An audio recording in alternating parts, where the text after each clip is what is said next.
Ce lundi 27 mars 2023, dès 23h20, TMC propose une rediffusion du documentaire de Dirty Dancing à Ghost, le destin brisé de Patrick Swayze, dans lequel des membres de l'équipe du film ainsi que des proches de l'acteur américain reviennent sur ce succès inattendu au box-office et dans les foyers. On y découvre notamment la technique ahurissante adoptée pour déjouer la météo sur le tournage.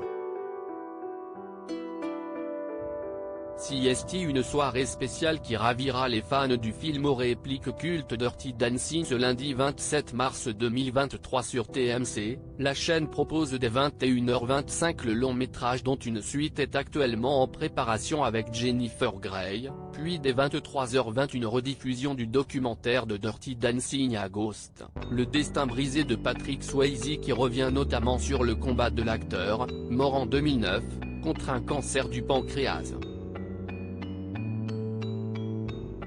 Mais les images font aussi la part belle au tournage du film, qui avait débuté en 1986 en Virginie. On a eu une très mauvaise météo presque tout le temps direction le Mountain Lake Lodge, au nord-est des États-Unis.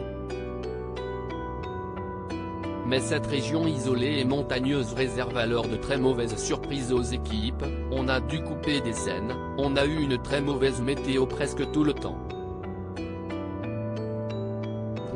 Ce qui se passe avec les films à petit budget, si à un moment vous arrêtez de tourner et vous ne pouvez pas rattraper ça le jour d'après. Donc ce que vous n'avez pas réussi à tourner, vous ne l'aurez jamais. Alors vous allez vous coucher en sachant tout ça et vous essayez d'être en paix. Mais le matin je me mettais des rondelles de concombre sur les yeux pour que les gens ne voient pas que j'avais pleuré toute la nuit, confie Eleanor Bergstein, scénariste du long métrage dont un remake était sorti en 2018. Les feuilles tombaient des arbres. Et ce n'est pas tout.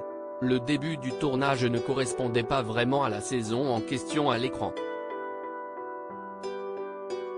Le film se déroule en été mais on tournait en automne et les feuilles sur les arbres étaient marron, se souvenait Lisa Niemi, veuve de Patrick Swayze. Avant que le coproducteur Mitchell Canold ne raconte à son tour, les feuilles tombaient des arbres.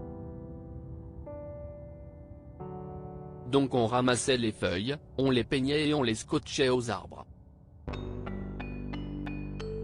Une technique incroyable mais pourtant véritable, au point qu'une équipe sera même dédiée à cette tâche. À lire aussi Dirty Dancing, Jennifer Grey livre de très rares infos sur la suite du film culte.